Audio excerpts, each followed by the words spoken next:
essa mulher, ela briga com Jesus. Porque ela era mulher samaritana. E os judeus eram inimigos dos samaritanos. E existia uma filosofia judaica que o judeu não falava com mulher durante o dia, só à noite. Então, ela está falando, como você pode pedir água para mim? Eu sou mulher samaritana. Ela se assustou. Né? Uma outra coisa que chama atenção aqui é que os judeus não se davam com os judeus samaritanos. Eram tudo judeus. Porém, os eram samaritanos, os outros eram judeus. Ortodoxos. Uma coisa que eu quero que você perceba isso aqui, a palavra adoração, ela tem o mesmo sinônimo de servir. Adorar é todo o conjunto da obra. Adorar é pregar, adorar é dar bom testemunho, adorar é ter paciência para ouvir a palavra, adorar é louvar, adorar é dar bom testemunho lá fora. Adorar a Deus é o conjunto da obra. Então agora eu vou ler para vocês, mudando a palavra de adorar para servir. Vocês vão ver como que tem a conotação fácil de entender. Olha só, versículo 20, está escrito assim: nossos pais serviam nesse monte. A mulher falando com ele, ó. Nossos pais serviam nesse monte. Vós, entretanto, dizeis que em Jerusalém é o lugar onde se deve servir. Disse-lhe Jesus: mulher, podes crer-me que a hora vem, quando nem nesse monte, nem em Jerusalém servireis ao Pai. Vós servem o que não conheceis, nós servimos o que conhecemos, porque a salvação vem dos judeus. Mas vem a hora, e já chegou, em que os verdadeiros servos servirão o Pai em espírito e em verdade, porque são estes que o Pai procura para seus servos. Deus é espírito e importa que os seus servos o sirvam em espírito e em verdade. Adorar é servir. Então você viu aqui que tem uma contenda nesse texto. Não está falando para Jesus assim: olha, os nossos pais pregam para nós e é aqui que nós temos que servir a Deus. Mas vocês, judeus, dizem que é em Jerusalém. Esse era o estopim da briga entre os judeus e o povo de Israel. O judeu samaritano com os judeus tradicionais. E eu vou contar para vocês uma história de como surgiu essa rivalidade. Então eu preciso que os irmãos prestem bastante atenção. Essa história começa no Sinai, no Monte Sinai. Deus chega para Moisés e fala para ele assim: Moisés, constrói para mim um tabernáculo que vai ser a minha primeira igreja. E eu quero habitar no meio do meu povo. Porque Deus, irmãos, Ele não é Deus de longe. Ele é um Deus presente. Ele está aqui hoje. Ele está aqui hoje. Então Moisés foi construir o tabernáculo conforme Deus falou com ele. Deus disse para ele, foi dando as coordenadas, e ele foi construindo. Esse tabernáculo era como se fosse uma cabana. Ela era construída de madeira coberta de pele de animal. Ali dentro tinham 3 separações. O pátio do lado de fora, onde ficava o altar que queimava o holocausto, e um tanque onde os sacerdotes tomavam banho para se purificar. No lado de dentro, chamado lugar santo, ficava do lado direito a mesa com os pães da preposição, e do lado esquerdo o candelabro, também chamado de candeeiro, também conhecido como castiçal. E logo na frente, assim, ficava um véu, e nós sabemos que o Senhor Jesus rasgou na cruz do Calvário. Ali ficava um véu, e dentro do véu tinha um outro corpo chamado o Santo do Santo.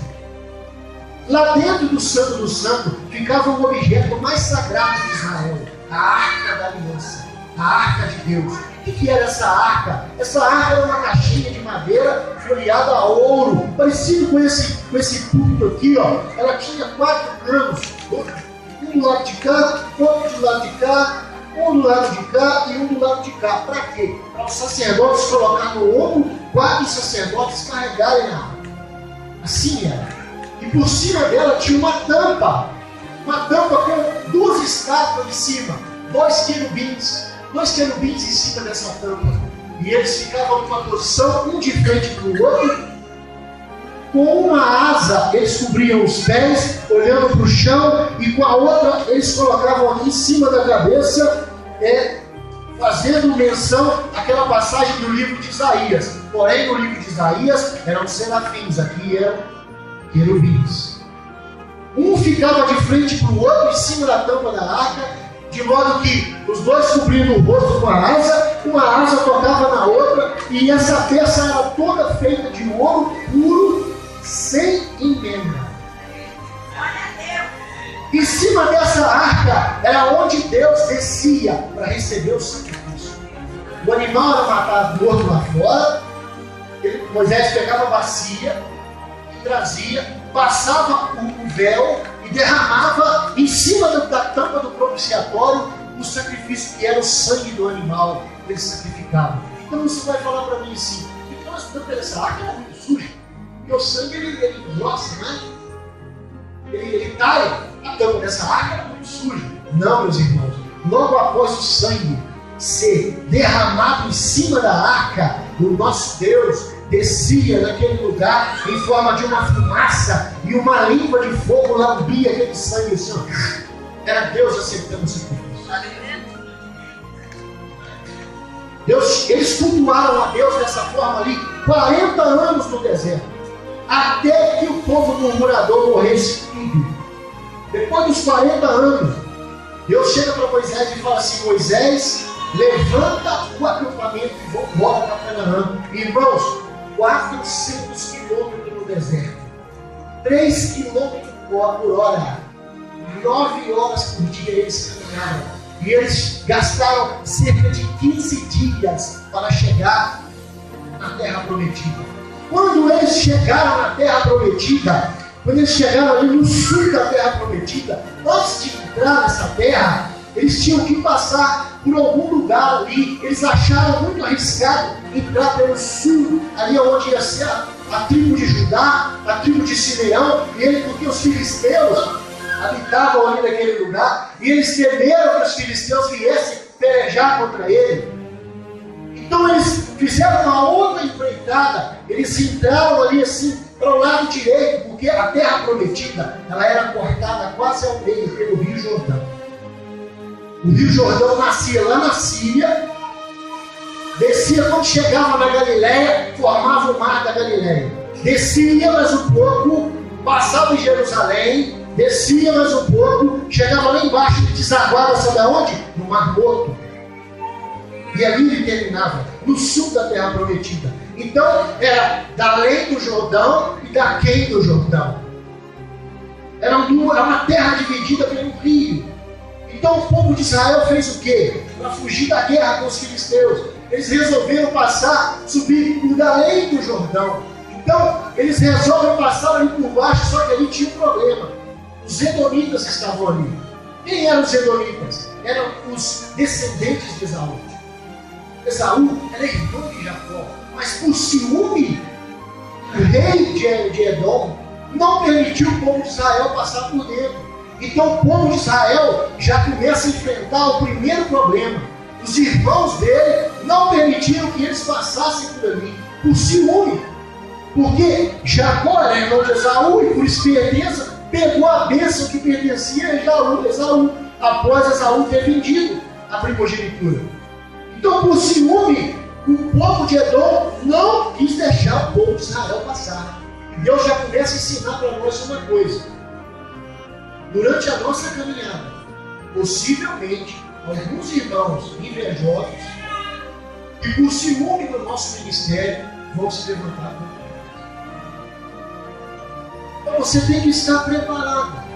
Mas fique tranquilo, porque se Deus confirmou o seu ministério, não adianta ninguém levantar. Se a presença de Deus for com você, como era com o povo de Israel, não adianta ninguém levantar. Pode fazer o biquinho, pode fazer o que for, que Deus vai te usar com o poder da glória. Então eles resolvem passar, dar a volta por cima de Edom, e no sul do Mar Morto, eles atravessam o ribeiro de Serede e já chegam nas campinas de Moabe. Eles atravessam a campina de Moabe e chegam ao pé do Monte Nebo, no cume de Pisga. Pisga era uma cordilheira. Então eles chegaram ali. E Deus falou com Moisés: agora vocês vão conquistar a primeira parte da terra. Gade, Rúben e a meia tribo de Manassés do lado direito. Então eu quero que vocês tirem 40 mil soldados. 40 mil soldados dessas 3 tribos. Gade, Rúben e a meia tribo de Manassés. Levanta os guerreiros. Sabe o que eu acho engraçado? É uma palavra muito poderosa para nós. É o currículo dos guerreiros de Israel. Você vai entrar para trabalhar numa empresa aí, as pessoas precisam que você saiba falar inglês. É uma série de coisas, não é? Você tem que ter experiência, tem que ter vindo não sei de onde, tem que ter um vasto currículo. Mas para ser guerreiro do povo de Israel, o homem só precisava saber empunhar uma espada. Eles não eram guerreiros. Só havia guerreiros em Israel no tempo de Davi. Davi tinha uma guarda muito poderosa na guerra. Então, nós aprendemos o que com isso? Que a força do crente não está no seu braço. A força do crente está no Senhor. Está entendendo? O exército de Israel não era guerreiro. Eles eram cuidador de porco, de boi, de gado, de ovelha. Eram plantadores. Eles não eram guerreiros, irmão. Eles não sabiam guerrear. Mas como que acontecia o sucesso deles? Por que ninguém resistia a eles? É porque o Senhor ia na frente deles. Está entendendo? A presença de Deus ia com eles. Ninguém pode resistir um crente que anda na presença de Deus. Às vezes você fica aí chorando, se lamentando, fica perguntando por que a minha vitória não vem, por que não acontece isso, por que não acontece aquilo. Irmão, experimente atrair a presença de Deus na sua vida. Porque quando a presença de Deus te acompanhar, você vai exalar o bom perfume de Cristo. Teve um testemunho de um grande pregador da Inglaterra. Eu acho que o nome dele é Carlos Finney, se eu não estiver enganado. Ele pregou na noite como eu estou pregando aqui. E a presença de Deus na vida dele era tão grande, irmão, que no outro dia no serviço, os irmãos que congregavam com ele chegaram no segundo, olharam para ele, começaram a chorar e se atiraram no chão, clamando por misericórdia. Sabe o que é isso? É a presença de Deus. Talvez você está orando para que o seu parente se converta. Talvez você está orando para que o seu parente saia das drogas. Talvez você chegou aqui sem solução, sem esperança. Você não sabe mais o que fazer para largar as drogas, para largar o álcool, para largar o mundo. Você veio aqui, irmão, desesperançado. Talvez a sua última tentativa. E eu estou aqui para te dizer essa noite: a presença de Deus vai sair daqui com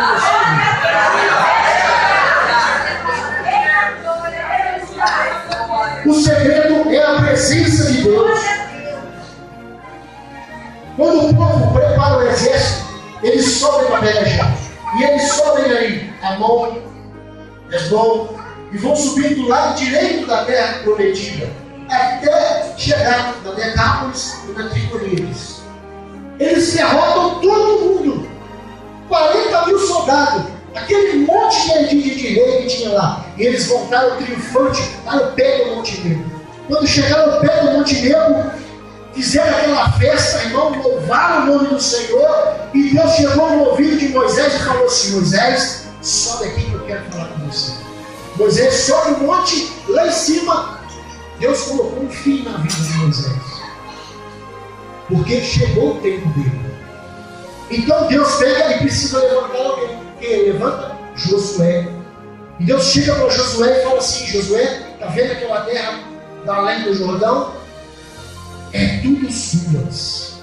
Ali tem um povo forte, mas eu vou ser com você nessa peleja. Hoje mesmo, Josué, eu vou engrandecer você diante do exército de Israel. E eles partem de Sitim, eles pegam a arca de Deus, tiram uma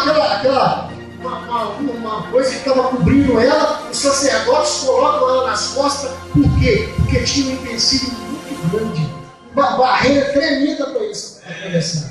O Rio Jordão estava transbordando. Já viu enchente? O rio, quando transborda, ele enche e as margens também enchem. Então vai descendo aquele monte de água. Então Deus falou com Josué: vai ser assim, Josué. Você vê que eu sou Deus na sua vida. Eu quero mostrar para esse povo quem sou eu.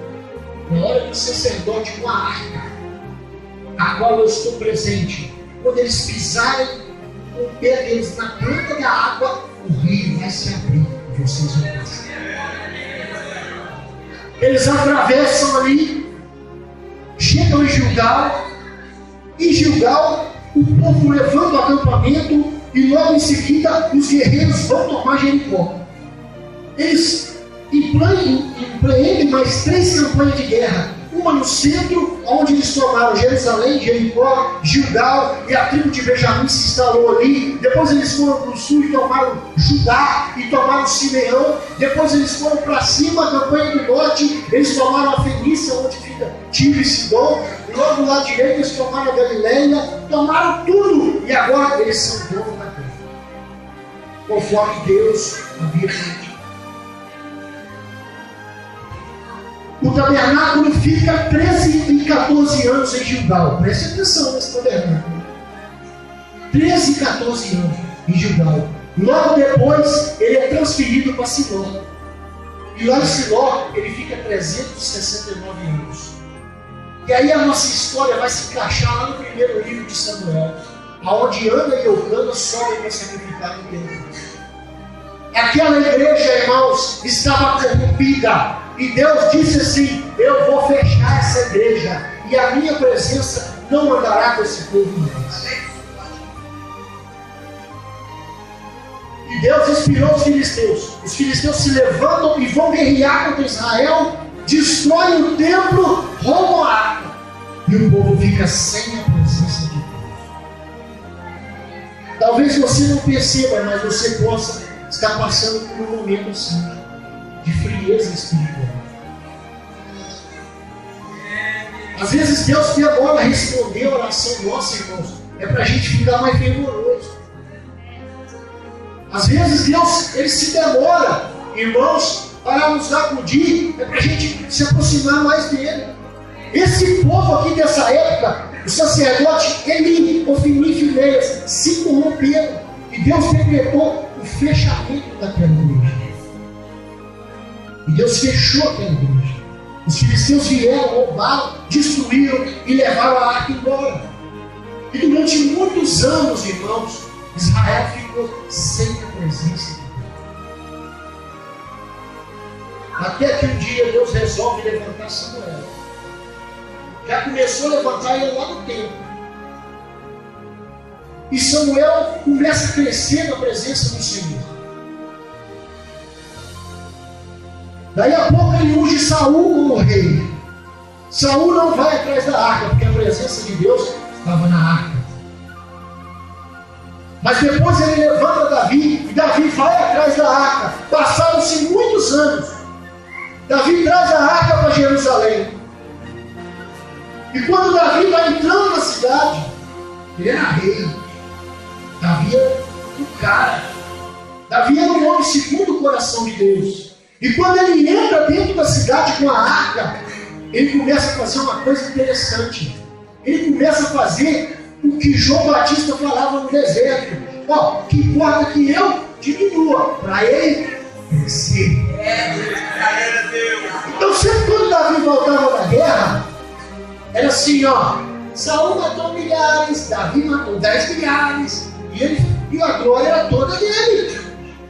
Então quando ele começa a chegar em Israel, olha o portão assim, que o povo está esperando, ele queria mostrar, irmãos, que estava chegando ali alguém muito mais importante do que ele. O que ele fez? Ele arrancou a coroa, jogou para o lado. E rei nada. Arrancou a roupa de rei, jogou para o outro. E ele começou a dançar.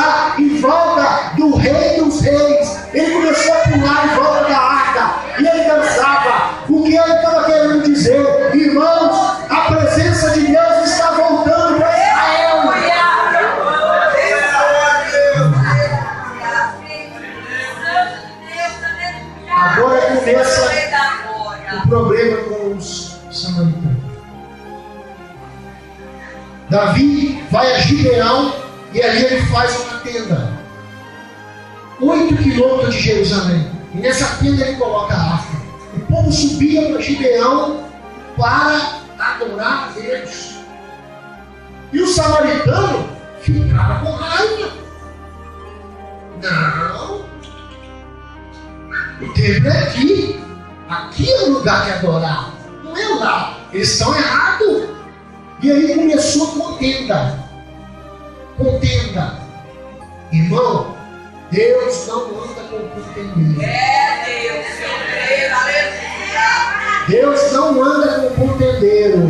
Então começou a contenda, briga. Sabe o que Deus fez? Deus permitiu o rei da Síria trazer um monte de estrangeiro para dentro das cidades, para dentro de Samaria. E ali houve uma mistura de povo. E o povo acabou se corrompendo. Porque quando Deus tira a presença dele da nossa vida, a gente se corrompe. Você só vai ter uma caminhada vitoriosa se a presença de Deus estiver com você.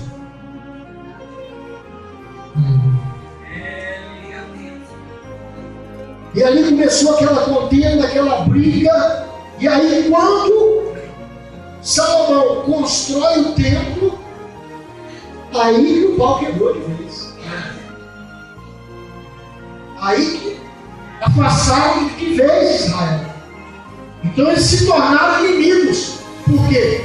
Os samaritanos queriam o templo lá, mas a direção da igreja estava mudando o sentido do culto. Agora eu vou começar a pregar, tá? Só contei a história. Tem hora, irmão, que Deus ele usa a direção da igreja para mudar a direção das coisas. Sabe o que acontece? Levanta os contendeiros dentro da igreja. Você quer ver um exemplo? Vai ter um congresso aí, não é? Não é pouca contenda por causa de roupa, não. É muita contenda. E sabe o que Deus faz com o contendeiro? Tira a presença.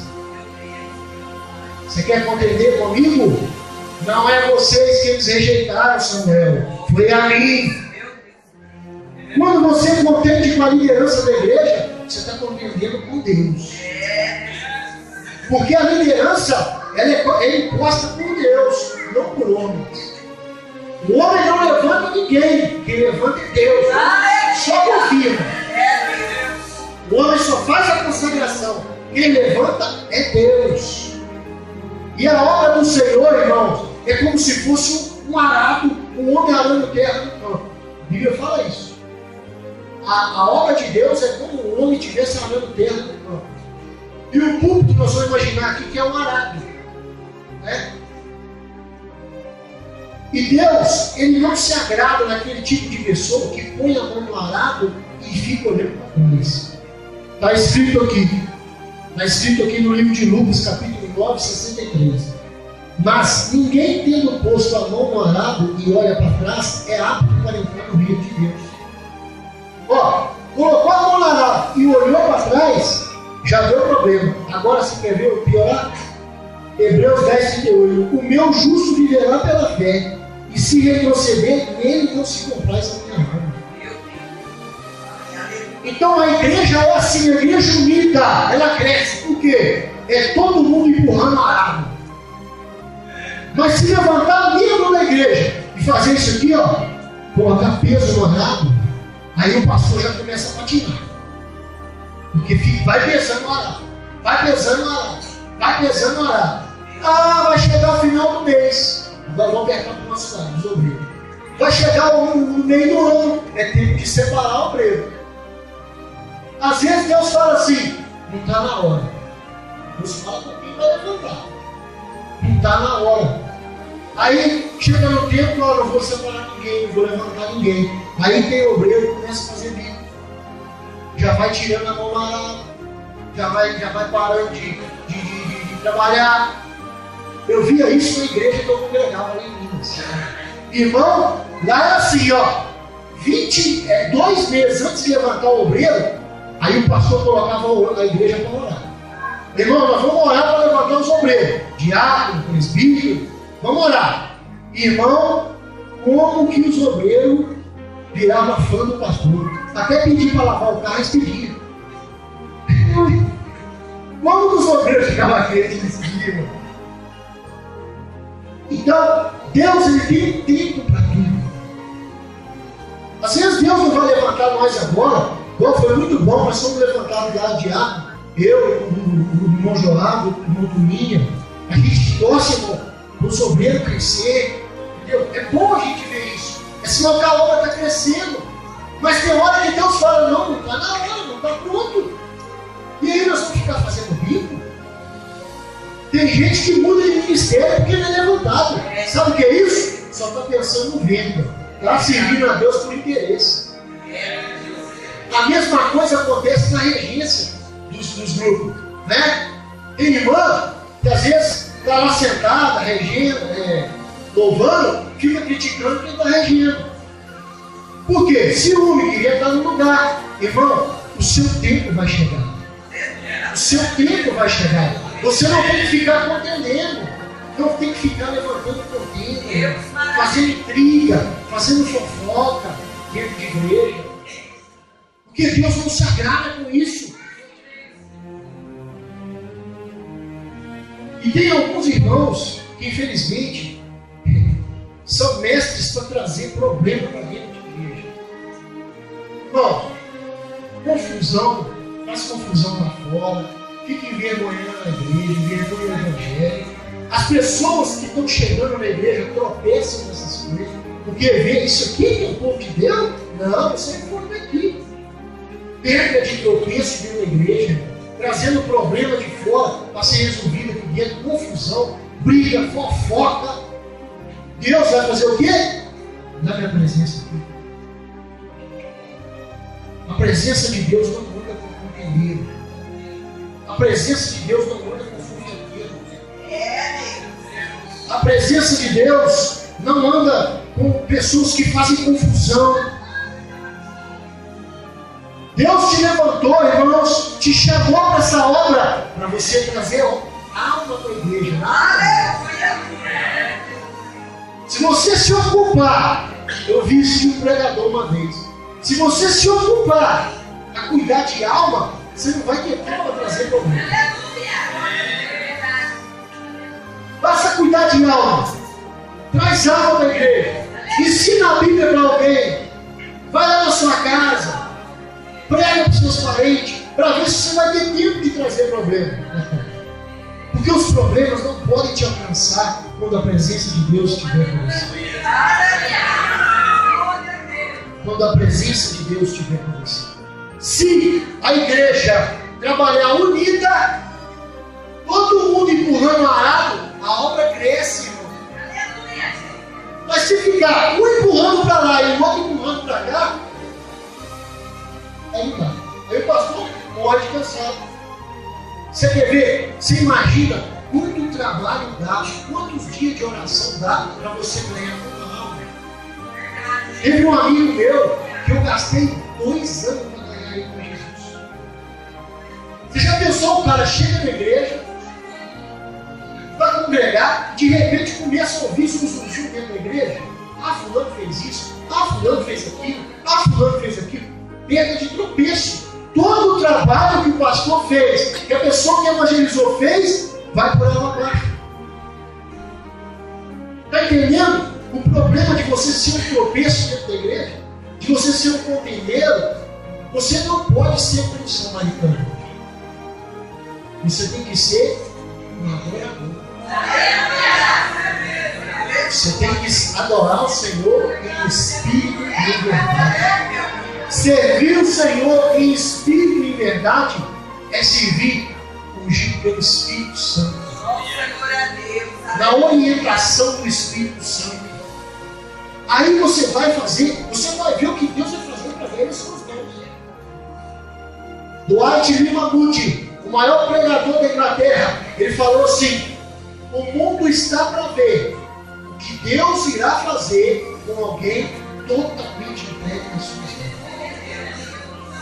O apóstolo Paulo, totalmente entregues nas mãos de Deus, ele transformou a Europa. Chamaram ele de agitador, de tanto que esse homem pregava. Nós falamos sobre ele na escola. E Deus quer fazer isso com você. Atraia e leve a presença de Deus com você. Quando você chegar na sua casa, você vai ver que Deus vai fazer o milagre. Que Deus vai converter os seus familiares. Que Deus vai tirar a vontade que você tem de usar droga, de beber, de ir para rodeio, de ficar dando beijinho aí fora. Entendeu? Deus vai, a presença de Deus, o Espírito Santo vai trabalhar na sua vida. Você vai ver, ó, eu quero me casar com o homem de Deus. Eu quero me casar com a mulher de Deus. Então, eu não vou ficar escolhendo, eu vou esperar. Esse é o melhor para mim.